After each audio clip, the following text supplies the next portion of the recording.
warahmatullahi wabarakatuh. Di sini saya Muhammad Dendi Syah akan mereview terkait visi misi Untirta, terus ada pun lingkungan Untirta, sasaran dan tujuan. Di sini saya akan menjelaskan terkait analisis visi Untirta. Nah, bahwa dijelaskan dalam visi Untirta di sini, visi ini dirumuskan dengan jelas dan spesifik, menargetkan untuk menjadi healthy, integrated, dan smart and green, atau disebut HITS and green. Nah, di sini juga universitas dengan status PTN berbadan hukum yang bisa disebut PTNBH ini unggul berkarakter dan berdaya saing global pada tahun 2030. Nah, visi ini memenuhi kriteria dalam suatu indikator yang struktur. Nah, dalam potensi SDM yaitu mengikuti tren global serta ditetapkan batas waktu yang jelas. Ini visi ini sangat relevan dan membisus untuk mendorong pengembangan universitas yang ke arah modern dan berkepanjangan. Nah, selanjutnya ini dalam analisis misi Untirta bahwa dijelaskan dalam misi ini disusun dalam 3 fokus utama, yaitu peningkatan pendidikan dan lulusan berkualitas. Nah, di sini peningkatan penelitian dan pengabdian dalam masyarakat yang inovatif ini serta penguatan tata kelola universitas yang berbasis konsep HITS and green. Nah, di sini dengan target terukur dan realitas dengan adanya sumber daya dan kemitraan yang luas. Nah, selanjutnya di sini akan dijelaskan terkait analisis lingkungan eksternal dan dalam Untirta yang dengan menggunakan analisis STEP. Nah, di sini sosial kultural ini adanya keberagaman budaya di Banten merupakan peluang untuk mengembangkan pendidikan inklusif berbasis kearifan lokal meskipun ada tantangan seperti kesenjangan akses pendidikan dan budaya belajar yang masih tradisional. Di sini teknologinya itu kemajuan teknologi digital seperti LMS, AI, dan LOT itu membuka peluang besar untuk optimalisasi pembelajaran dan tata kelola. Nah, selanjutnya itu lingkungan dan ekonomi. Di sini pertumbuhan ekonomi Banten yang pesat membuka peluang kerja bagi lulusan, tetapi tantangan fluktuasi ekonomi dan kebutuhan pasar yang masih kompetitif dalam harus diantisipasikan. Nah, dalam implementasi Green Campus ini menjadi respon untuk terhadap isu berkelanjutan. Nah, selanjutnya adalah politik dan hukum. Ini kebijakan pemerintah pusat dan regulasi seperti status PTNBH sangat mempengaruhi arahnya pengembangan Untirta. Stabilitas politik juga penting untuk kelancaran program suatu pendidikan. Nah, selanjutnya itu kebijakan ini dalam suatu nasional seperti Merdeka Belajar Kampus ini bisa disebut akan memberikan peluang inovatif untuk pendidikan berbasis magang dan riset kolaboratif. Nah, ini namun keterbatasan anggaran menjadi hambatan yang perlu diatasi. Nah, terakhir itu demografi. Nah, dalam demografi ini Indonesia menjadi peluang besar karena untuk menarik mahasiswa, namun dalam persaingannya antar pengguruan tinggi ini harus dihadapi dengan peningkatan. Nah, kalau menurut saya analisis dalam lingkungan eksternal ini cukup lengkap dan menggambarkan dengan baik peluang dari tantangan yang dihadapi untuk Untirta itu sendiri. Nah, poin-poin masalah seperti kesenjangan akses pendidikan dan kebutuhan ini harus menjadi fokus penting untuk strategi Untirta ke depannya. Selanjutnya itu analisis lingkungan Untirta dengan menggunakan 6M, yaitu SDM seperti dosen dan mahasiswa ini harus terus ditingkatkan baik kuantitas maupun kualitas. Ini termasuk keberhasilan prestasi suatu mahasiswa.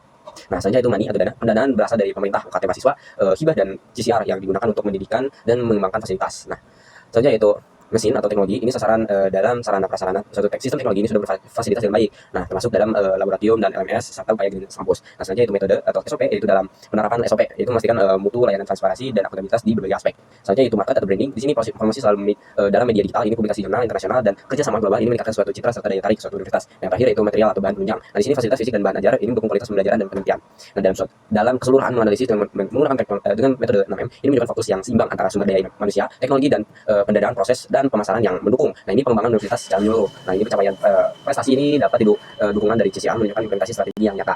Nah, selanjutnya ada sasaran Untirta. Di sini kita menggunakan metode teori SMART. Yang pertama yaitu spesifik bahwa dijelaskan sasarannya dalam tujuan Untirta ini sudah spesifik seperti pembangunan kawasan, kampus terpadu, pengembangan laboratorium modern, terlibatnya dosen internasional, menciptakan kampus hijau serta menekankan transparansi ramah lingkungan, transportasi ramah lingkungan. Ini semua fokus pada peningkatan aspek akademis, sosial, lingkungan dan keberlanjutan. Nah, di sini juga ada measurable atau terukur. Nah, di sini pembangunan laboratorium ini dalam jumlah dosen internasional, luas, kawasan hijau dan jenis transportasi ramah lingkungan ini dapat diukur secara kuantitatif. Nah, namun pengukuran terhadap aspek seperti solidaritas, lintas jurusan dan nilai humanis ini mungkin memerlukan indikator kualitatif yang jelas supaya hasilnya terstruktur secara konkret. Nah, selanjutnya ada achievable atau dapat dicapai. Di sini langkah Untirta dalam pembangunan infrastruktur dan pengadaan fasilitas modern menunjukkan bahwa tujuan dengan sumber daya yang dimiliki keterlibatan dosen internasional dan penggunaan teknologi ramah lingkungan juga menandakan target yang feasible dalam konteks kampus modern. Nah, selanjutnya ada relevan atau kenyataan itu semua tujuan sangat relevan dengan visi Untirta yang dijelaskan sebagai universitas yang unggul, sehat, berkarakter dan berdaya saing global. Nah, fokus pada penguatan melektual ini empati sosial dan keberanian bertindak selaras dengan kebutuhan perkembangan perguruan tinggi masa kini. Nah, yang terakhir itu tembakan atau berbatas waktu. Nah, di sini dalam uraian Untirta visi Untirta sendiri tidak terlalu berfokus atau tidak disebutkan secara eksplisit, tapi agar strategi ini optimal menurut dalam analisis SMART, Untirta membutuhkan penetapan tenggat waktu yang jelas untuk setiap program.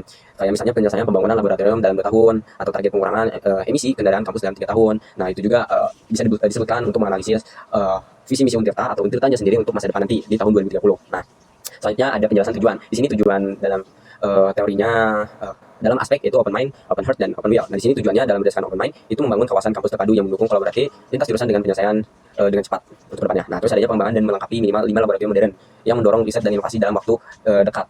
Nah, selanjutnya ada meningkatkan jumlah dosen. Nah, ini maksudnya tuh dalam peningkatan dosen dari internasional yang terlibat dalam proses belajar mengajar itu sebesar minimal 20% dalam 1 tahun ke depan guna untuk memperluas cakrawala ilmu pengetahuan mahasiswa di unit tersebut. Nah, selanjutnya ada tujuannya berdasarkan Open Earth, yaitu yang pertama mewujudkan kampus hijau dengan adanya penanaman kayak minimal 1.000 pohon dan penambahan taman hijau di seluruh kawasan kampus dengan jangka waktu yang cepat. Nah, selanjutnya adanya pengimplementasian transportasi ramah lingkungan dengan adanya mungkin peningkatan bus kampus dengan menggunakan listrik atau sepeda listrik. Ini targetnya bisa dijangkau dengan 50% dalam sivitas akademik. Selanjutnya yaitu meningkatkan kesadaran sosial dan solidaritas lintas jurusan. Nah, selanjutnya yang terakhir yaitu tujuan berdasarkan open wheel. Nah, di sini melaksanakan pembangunan infrastruktur modern sesuai rencana strategis. Nah, terus selanjutnya menyediakan fasilitas laboratorium canggih yang siap digunakan seluruh jurusan. Nah, terus yang selanjutnya itu mendorong perubahan perilaku mobilitas ramah lingkungan dengan kampanye dan regulasi yang ditetapkan secara efektif. Oke, segitu saja review dari analisis visi-misi kita, sasaran, tujuan, dan dalam analisis lingkungan kita sendiri untuk di tahun yang akan datang. Sekian dari saya. Wassalamualaikum warahmatullahi wabarakatuh.